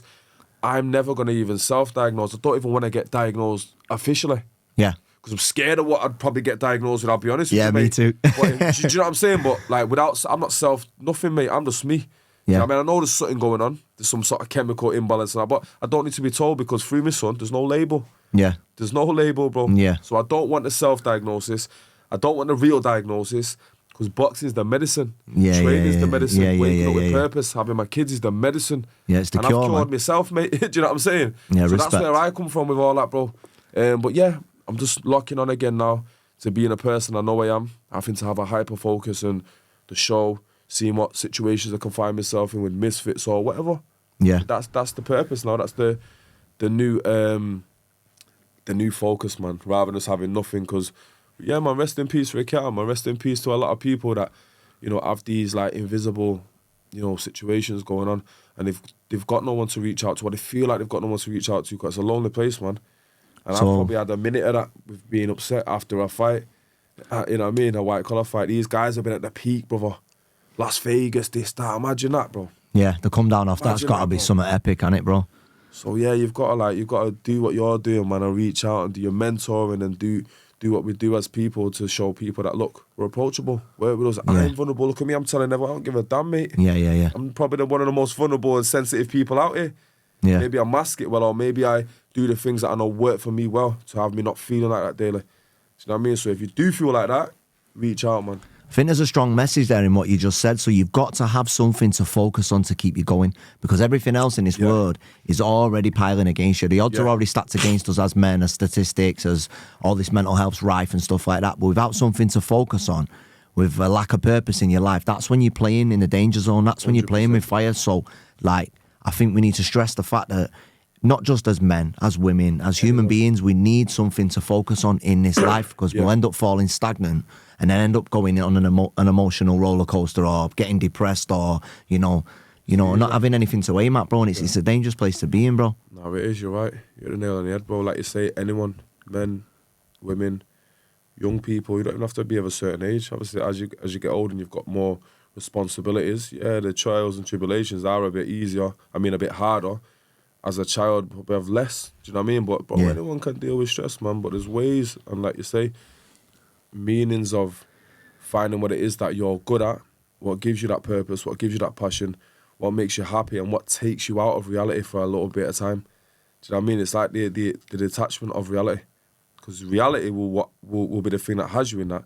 When you take yourself out of the reality, do you know what I mean? To then bring up your serotonin and all them good feeling factors, and then get back to reality with that dose of that medicine. Yeah. That makes it easier to combat. Yeah. When you don't have it and you're just going through it, no serotonin, no this, no that, it's hard. But when you've had that little feeling for a bit, like slam balls, whacking her back, flying now, mate, you'll be fucked, tired, whatever time it is, going back home, but you'll be there listening to the music, but because you're up. Yeah. The medicine's hit, not all this pharma, this, that, suppressants. No, it's in us. It's in us with our effort and our energy in it, yeah. It's like, I feel mint for an hour, but then for the next 4 hours I'm waking up, my mouth's dry, and is it worth it? Next 4 days. The way up, do you know what I'm saying? Yeah, next 4 days, get man. off the high, the endorphins, the serotonin levels that we can naturally produce ourselves. And it don't even I was just about to say, it doesn't even have to be just through exercise. Not Exercise is a big thing for me, because there's a correlation between physical health and mental health. And I think when you push yourself to a physical limit, your negative internal state can't exist, but you can get creative. You can put a pen or a paintbrush to a piece of paper and create something that you're proud of and get those endorphins and get that dopamine hit from being a creative. There's people out there who are just artistic by nature. They don't have to get in and get the nose busted every week and do the psycho sparring and that, like what we do and this and that. You know, you don't have to do none of that, like, or put yourself on off, or, you know, put your creative side on paper, you know, channel. It's energy that you've got to channel. And I think that's why a lot of men especially struggle, because when we've got a lot of energy inside, and when you're not channeling it, and you're only running to substances and drink and the wrong kind of things and tuning into negativity on social media, you're just going on a downward spiral. Yeah, 100%, man, 100%. It's important, bro, to have goals in it, bro, to set yourself goals. Like you just said then, you're always pushing the bar, you're always setting it. If you're not fighting, you're promoting. Yeah. If you're not promoting, you're being a dad, you're fighting battles with Cole on that front. Like, there's always a fight to be had. You can't get away without fighting. Do you know what I mean? That's what was said. Bro, life, as mad as it is, the worst thing about being born is that you're guaranteed to die. Do you know what I'm saying? So you're already born to flipping what? Yeah. To fail.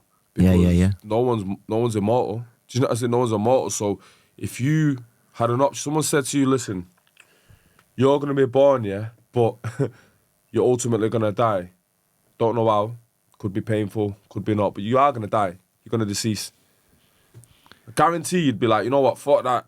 Given all the options, you'd be like, nah, rather not be born, mate. You know what I mean? Yeah. So knowing all that, like, it's a factor. Just make it as smooth as you can along the journey of it.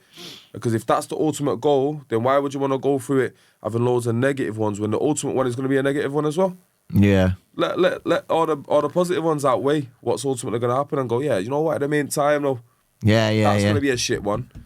But all that beforehand was fucking belting, mate. What's that saying? Everybody dies, but not everybody lives. Innit? That's the trick. Is that might not be him, but I heard him someone say like that? I think because everybody dies, nobody everybody lives. Like, I wish that I want to be a singer. But it's a true saying though. Like, it's what you do with your time on this earth. 100%. Like, you can either waste it, you can either go unnoticed, you can go unheard, not make no impact. I think, like, especially as men, I think we're measured by the impact that we make. And I'd like to believe that I'm going to leave a massive impact on the world. You're making your impact, doing your things, not just for your kids, but through your social media outlet. As well, man, So I want to touch on that as well. I want to touch on your social media, because that's one thing that I noticed. You've got a really organic following.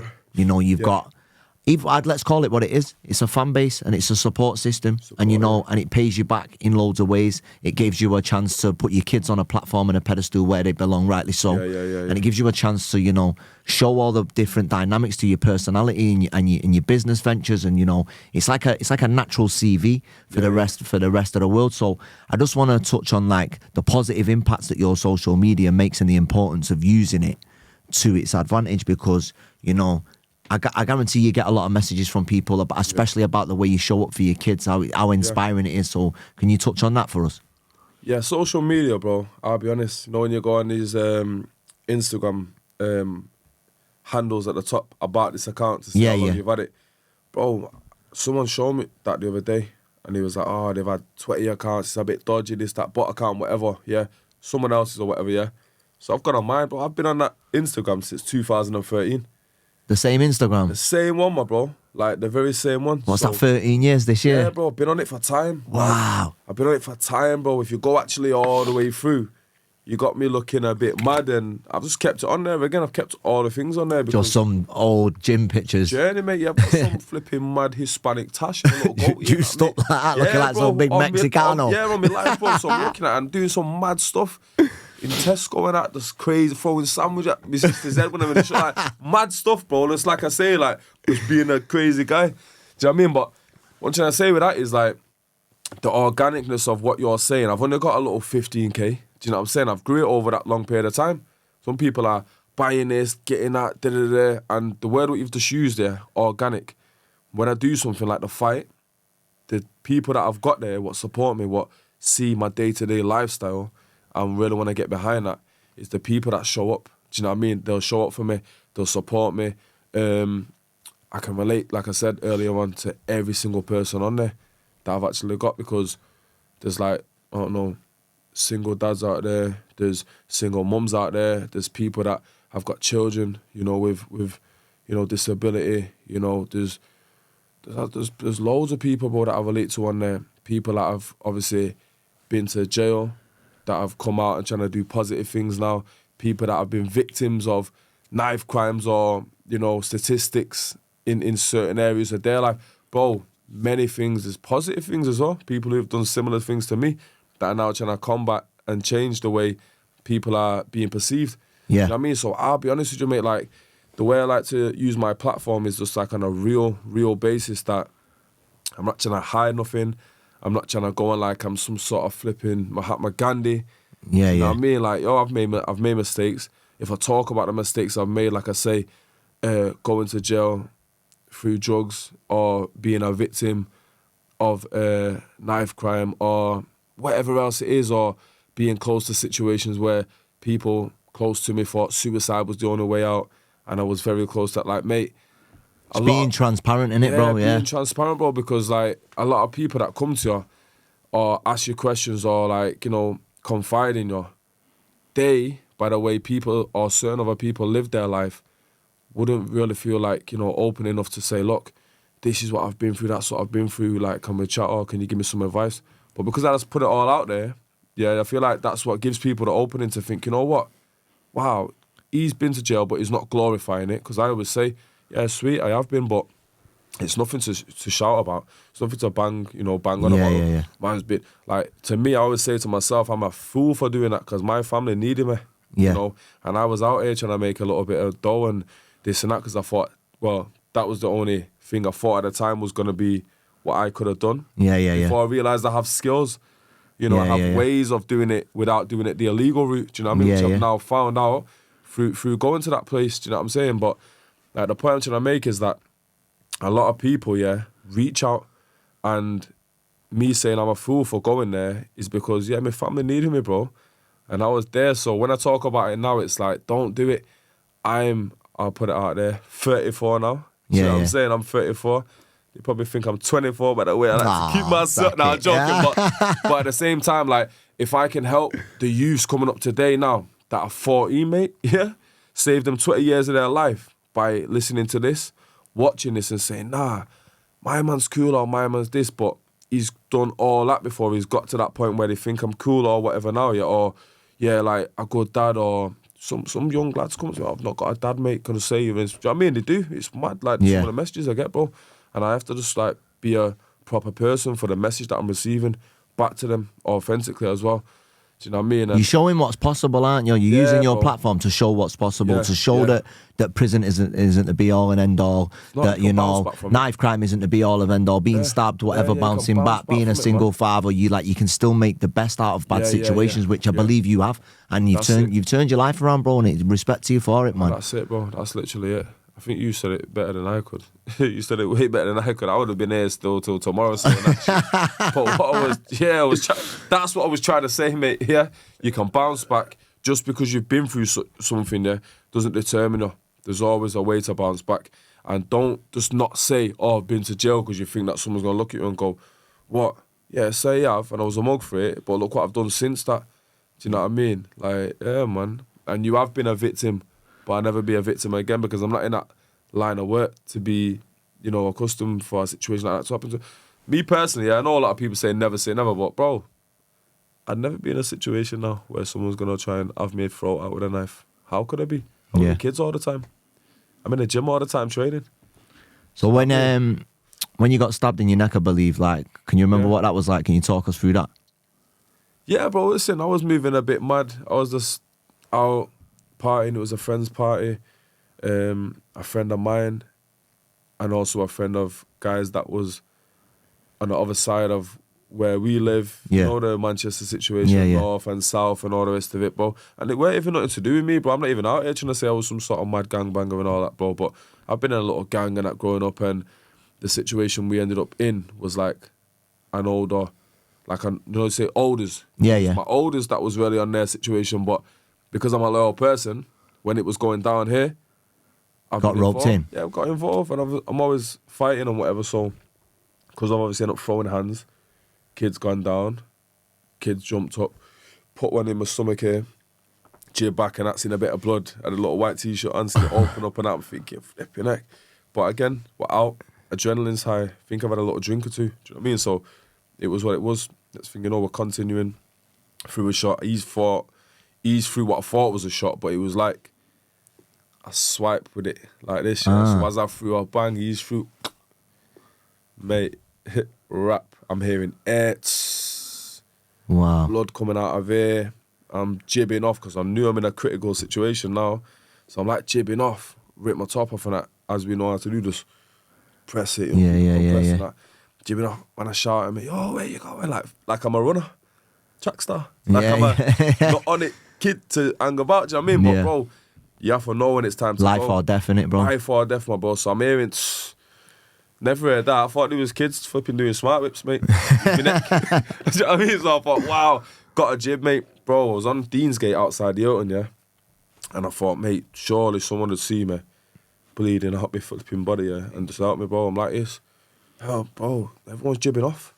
No one stopped to help. Pure blood, probably not going to. Do you know what I mean? It's a bit of a scary situation, do you know what I mean? There was a lot of blood in that, bro. So I thought, what can I do here now? Survival instinct started kicking in. But I just play dead. You know that little situation when people go, play dead, or they do with the cat or the dog or whatever, play dead. I thought about that. I thought, man, this play dead here. Went on a knee. Oh, bro, to this day, I've never found a geezer that flipping saved my life, yeah? Must have been a guardian angel or something, bro, but he worked over that way, you know, where the cobbles are, Duke's 92. Yeah. He's spinning come from fields. Around there. He's come from around there, because you know how close the Hilton is to that. Yeah. Seen him come out of that little bit now in the Audi TT. Jibbed up to me now. He's got a doorman's badge on. So I know he's a doorman. Security, man. For time, I've tried to find him. If he watches this, I still owe him something. Do you know what I mean? So shout me, my bro. It was me that he saved that day. But, like, he's got me in the car and that. My cousin's come home. My cousin's been sliced all the way down his arm. So he's running up to me like, yo, like, thinking I've jibbed off. I've said, yo, I've been stabbed. You want to see his face, bro? I said, get in the car. What you doing? So I've got in the car. My man's ran me to flipping St. Mary's Hospital. I was born there as well. I'm thinking, don't let me die here too. Do you know born and die in the same gap. Yeah, mad. So got there. I'm saying to the guy, this is what I'm saying. This is why I hope he sees this. And if he does, shout me, my bro. I'm saying to him, just calm as ever.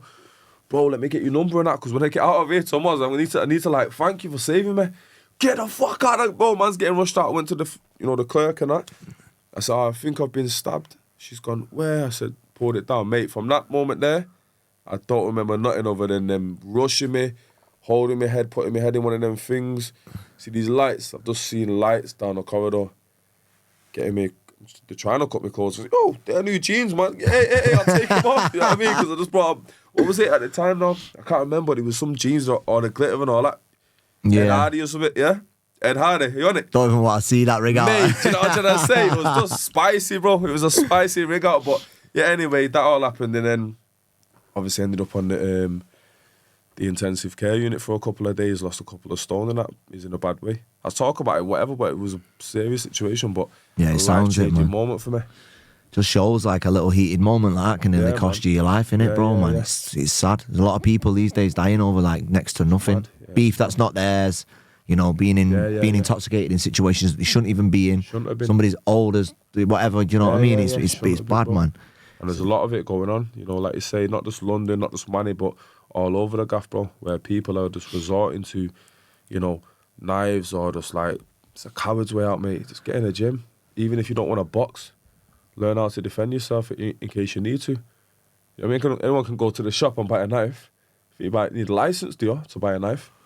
Yeah, I spoke about this with someone on a previous interview. I think like they should instill boxing in like the school systems, especially for young people, because it'll teach them that discipline, you know, that your dad taught you growing up, and you know certain things, and it can help them like transcend into adult life and not be so emotional, be so reactive, getting wrapped up in certain things. Nah, they used to do it back in the day, didn't they? In the army, they used to do corporate. What was it? Where you have to get inducted into the army for a year. Oh, right, like a boot camp thing. Yeah, they used to do it, but I'm sure they used to do it when he was like in the high schools. They used to do like some corporate army thing or something where you had to do. Maybe it was national service, bro. Maybe it was national service, but 100%, like, bro, everyone gets on to Andrew Tate and says, oh, he's this and that, but I think he's right, bro. As a man, bro, you have to be able to be a physical man. Yeah. You got to be capable. Have to be, I say that all the time about men. They should be reliable and capable. Like, them two things are missing, bro. Yeah, you have to be, bro. So, yeah, I think boxing would be definitely a perfect one, because with boxing, bro, it's discipline. It's not just like being the best fighter. It's discipline. it's routine, it's structure. Now, these are 3 paramount things that even in life you need. So if you can apply them from young, from a sport, and then, you know, transcend that into your lifestyle or whatever it is that you go on to do, but you know that the nucleus of them 3 things there, from what you've learned from young in a boxing space, and then grab it, apply it to that. You can't go wrong, bro. They act as pillars in your life, don't they? Exactly. Discipline and You can't go wrong. So yeah, 100%. Any combat sport, but we're gonna say boxing. Yeah, of course. Like combat sport is just a training and a dedication. Yeah. It's going to teach you, you know, like people go into school, they get forced into going into a classroom, forced into turning up at this time, forced into doing that. Like you're literally putting yourself voluntarily in an environment where you're under physical stress. You could like literally end up getting a busted nose or whatever, you know. So it does a lot for your character, I believe. So and it stop a lot of knife crime, a lot of insecure kids getting about because they're not killers. They're not, bro. These kids on the street now that are stabbing each other and stuff, they're not killers. They're not going out going, I'm going to kill someone today. You see them in jail or whatever. I speak to some of my mates where they've been involved in a fight and they've ended up getting a long sentence because the other person's ended up like taking a turn for the worst and dying and stuff. And like they say, like they're not glad it happened. They regret every single day they spend in jail. They wish they could go back. They're always telling me you should walk away. No matter what, if you can walk away, because they're living proof of the worst case scenario. And I think like a lot of the kids these days, they're not ready for the jail, so they just want to fucking probably look tough or whatever, getting about with a knife or something. But it doesn't. It makes you look like a coward, as you just said. No, it is, bro. It is. No, you bang the nail on the head there, bro. So, thingy, bro, I want to touch on the social media aspect. So we connected through social media. Yeah. And I just want to stress the importance of reaching out and connecting with people who aren't only from where you're from, but are trying to do something and make a difference, because our relationship's been beneficial just through social media alone. Of course. So I want to stress the importance of reaching out to like-minded people on social media, not being on a closed account. You know, if you feel like you've got something to offer, you know, connecting with like-minded people who are offering something completely different, but to see where you can gel together. For me, bro, like you say, closed accounts. When I first come out of jail, I might have been in a paranoid state of mind, naturally, as you do, yeah. So my Instagram was, it was private. I was very private. I was like, I don't know who that is trying to add me. Who sent ya? Who's that? 2 posts. The like, ops. Do you get me? You know what's that, bro? Like, do you know what I mean? And then I was working in personal training. Big up my good friend as well, Mitch, man. And he was like, bro, man, like you're sleeping on yourself, bro. Why is your page like private? Yeah. Your energy, the way you are, the way I was doing classes, bro, I was smashing the LBTs, man. Do you know what I mean? Like legs, bums and tums. And he was like, bro, look at the impact you've got on everyone in here. Like, look at your content. Your content's, like, it's flying. It's sick. Like, the way you are naturally on camera, but you're just wasting it by going private because no one can access it. Yeah. Open up your page, bro. Trust me, if you open up your page, it'll fly. I'm saying, bro. To who, bro? Like, yeah. So, like you're saying about having a closed account, mine too was closed for time. I was like, you know what, nah. Family on there, a few more close ones, you know what I mean? Yeah. Open it up, bro, promise you. Like, within however long, I can't tell you exact numbers because it was a while ago, do you know what I mean? But it just started pinging, started getting onto little hashtags and the way to do things, bro. I'm getting good numbers now. I'm thinking, right, she's like, I told you, bro. Do you know what I mean? So, when I started getting onto that, and I'm now doing my thing in a positive way, I'm thinking, right, there's something I can probably do from this. Not by, like, trying to be this, positive guy or whatever, but because I'm naturally living that, from that to this now, and I'm trying to push this now, legitimately and legally. But I was just flowing with it for a time. Next thing you know, it's building. I'm getting invited to this. I'm getting brands hitting me up. I'm getting that. I'm thinking, right, so there must be something half good about what I'm doing here, or just my aura on my way as an individual. Do you know what I mean? So, yeah, like if you see that in someone else as well, not just yourself, jot them a message, man. Don't be like, I'm not messaging them first. Yeah, collaborations, man. They go a long way. Collaborations are everything in this world, bro. Link up with your like-minded people. Like, yo, chat to the people, man. You might learn something. Too many people are feeling like there's some sort of like, I don't know, like, not authors, but like, some sort of like big quote eyes because they've seen a quote on Instagram now. Yeah. They know everything. Me personally, I love being the most quiet person in a room. I like to put myself in rooms, where, you can learn. I don't need to chat. and I'm just listening Yeah. and ascertaining information. If I'm the loudest person in the room, no disrespect, unless we're just having a laugh, or it's my mates anyway, what we're just naturally doing. Yeah. I'm a bouncer and we know what we do. Like, and I'm constantly in that room and I'm constantly the loudest, bro. I'm not doing something like right. You're in the wrong room, innit? I'm in the wrong room because I'm in the same room constantly. So now when I'm doing these little bits of networks and this and that, and I'm going to these functions and whatever, and there's guys or you know, females as well with larger characters than me, more to say, more experience, more life experience, and I'm the one listening now. I'm like, I'm in the right place. Do you know what I mean? Because if it was me the only person, then that means I'm the person with everyone around me that's got the most to say and the most to teach. Do you know what I mean? So, yeah, just open yourself up. Collab, like, it might even be a bit daunting. Like, it might even be a bit daunting, bro. Like, the situation you're about to go or the function you're about to go and hit up or whatever, but just know that, you know what I mean, it's going to be beneficial. You never know who's in that room when you walk in that room. You never know. And like, real growth comes from exposure, whether it's voluntary or involuntary. Like, if you expose yourself enough, whether it's on social media, like I exposed myself hundreds of times before we connected, and I've done it thousands of times since, like, you know, and it's not all been beneficial, but there has been some like benefits to it, and I've helped a lot of people. And like we were talking about impact before, that only comes from exposure.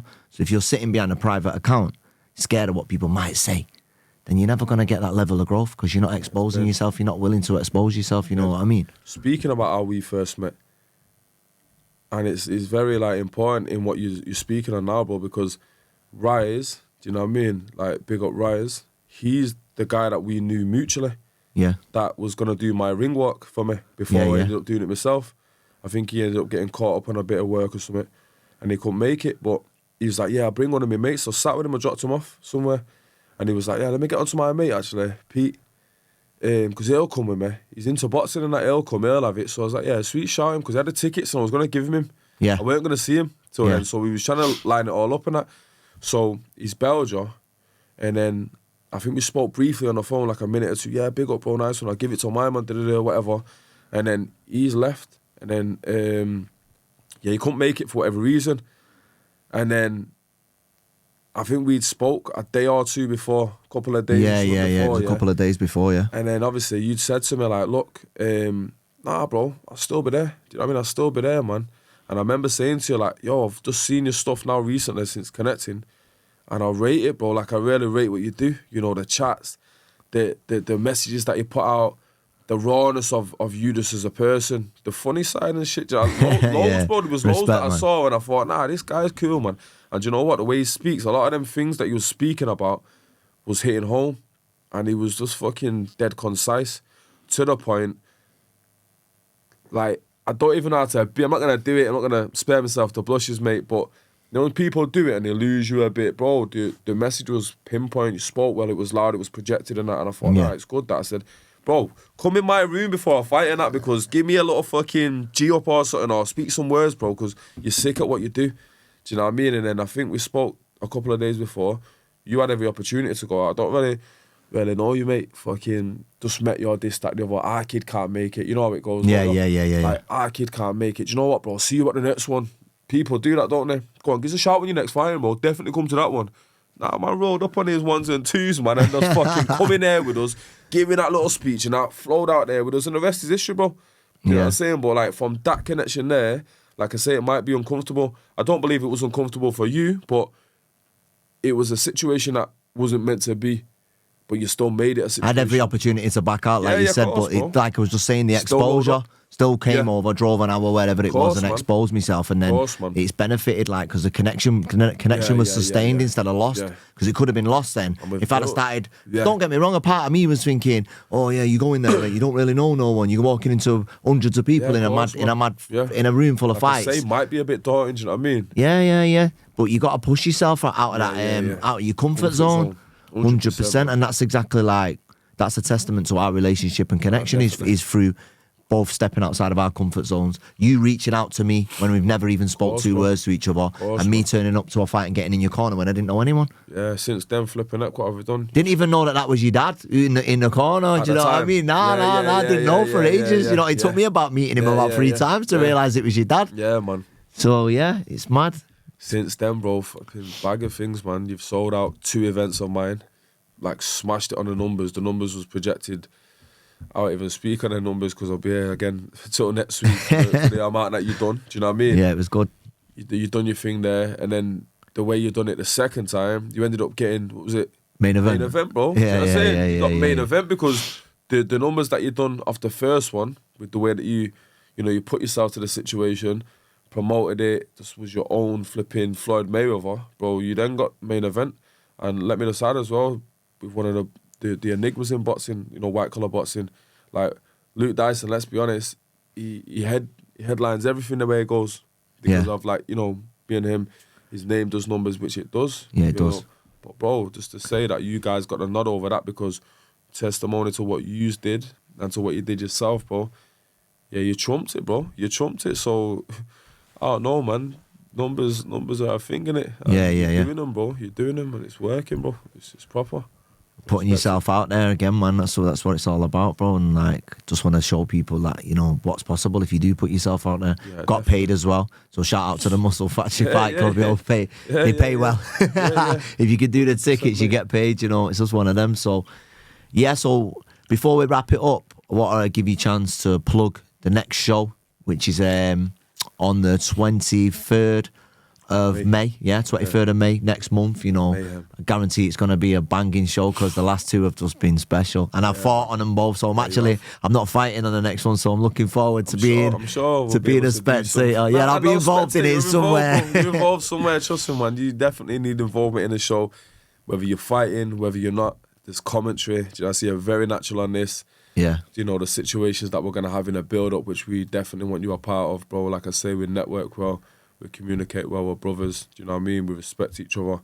So we definitely want to extend it out to you and anyone that we've got that type of connection with, not just as saying, you can only fight for us. There's loads to be done, and if everyone wants to break bread together, there's enough bread to go around, do you know what I'm trying to say, man? Yeah, respect, man. Let's do that. The show is May 23rd, Mayhem.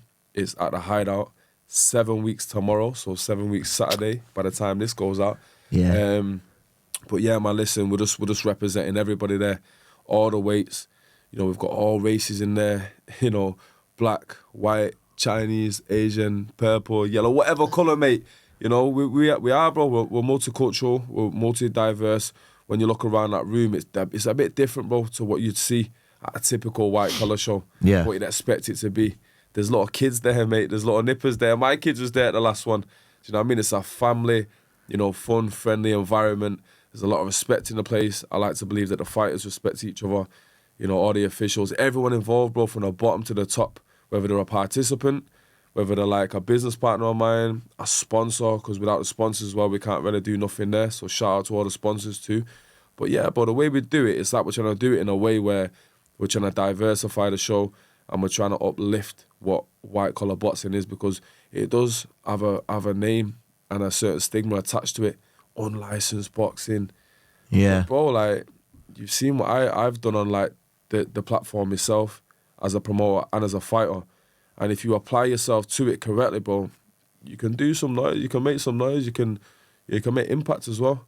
Yeah, you can inspire people and get paid while doing it, and it's a win-win if you really dedicate yourself in it. 100%, bro. So we're looking to get the show wrapped up, everyone matched. We're going to have another good night of boxing, and I'm excited, man. I'm excited, bro. Trust me. Yeah, I am too. I can't wait to see it, man. But yeah.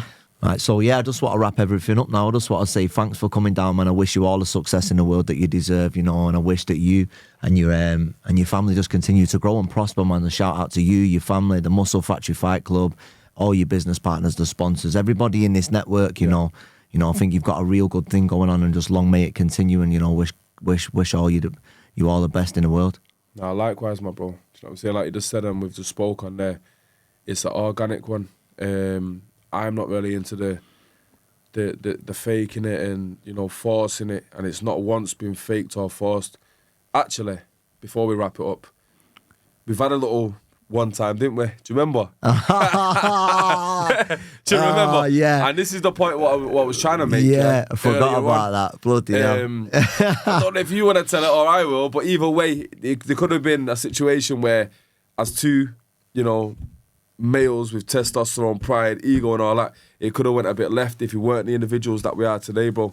Where it was a bit of a, I would say, disagreement. It was a disagreement, yeah. And to be fair to us both, yeah, it was very early in our relationship when we had a fallout. It wasn't a fallout. It was a heated disagreement. Let's just call it a heated disagreement. And maybe like that's a testament to our growth, considering we've both been to prison. We both come from council estates, opposite ends of Manchester, whatever you want to call it. We're in a small room, disagreeing over something small, something really that wasn't even doesn't prove to be relevant. It got heated. The volume got turned up, and it's like, a younger, less disciplined, less grounded, purposeless version of both me and you could have ended up clashing, and it could have got physical then. And I think that's a testament to both of our growth. And I think that like people need to take away from that, knowing that we had a heated argument, and now look, if anything, we've grown stronger from it. And it was resolved in that very same flipping moment. Through nothing but communication. Communication, man, through speaking. Like you say, volumes would have went up and triggers might have went off differently to how they now do with the operational tools we've got, within us to see it and to foresee.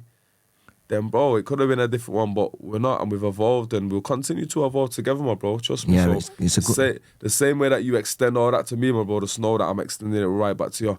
Yeah, because it could be like, a lesser version of us, it could have gone left, because I'm guilty of when someone's like challenging me on a debate or a topic or something, I go from zero to passionate like that. And my passion can be taken as high volume, aggression, frustration, stuff like that, when really it's just me trying to get my point across. And 100%. I remember in the argument you told me like, yo, turn the volume down or something, and I was like, But that's the thing. And then I realised then that I was getting a bit irate. That's my trigger. I like to think I'm cool, and I can do that as well. But in a situation where your volume was rising, I was noticing, getting triggered. Thinking who you shouting at. I need to say something before I act, because back in the day, we'd act, won't we? We'd act first and then we'd speak after. I think there's a film where it says shoot first, ask questions later. Yeah. You know what I mean? So like, it was one of them. But again, bro, as brothers, as men, do you know what I mean? We was able to communicate. I said, oh, bro, this. And then you just, you clocked it, you done it, and then with the bro. Even tighter. And it weren't even a big situation, but it was something what I was both there. Yeah. Something we both was passionate about. Back in the day, we could have had a do. Never spoke again. Yeah. Imagine that, bro. We're here now speaking positive things, helping the world in a positive way, yeah? Impacting the world in a positive way. And all because we put our emotions aside in an argument. That one argument that we had could have ruined everything, going forward, could have spoiled a lot of people getting inspired. Since then, bro. I know. Big things. So that's a perfect way, I believe, to probably just end it, as the people then to think, do you know what I mean? Take time, assess it, you know what I mean? Even foresee. Put your emotions to aside, put your ego aside, and actually think about what the best line of communication is going to be. Is there a better way to come out of this? Can we grow out of this? Do you know what I mean? So yeah, man, definitely, my bro. It's nothing but love. My man. Right, Respect, my bro, yeah? Yeah, man. Love, brother. Yeah, man.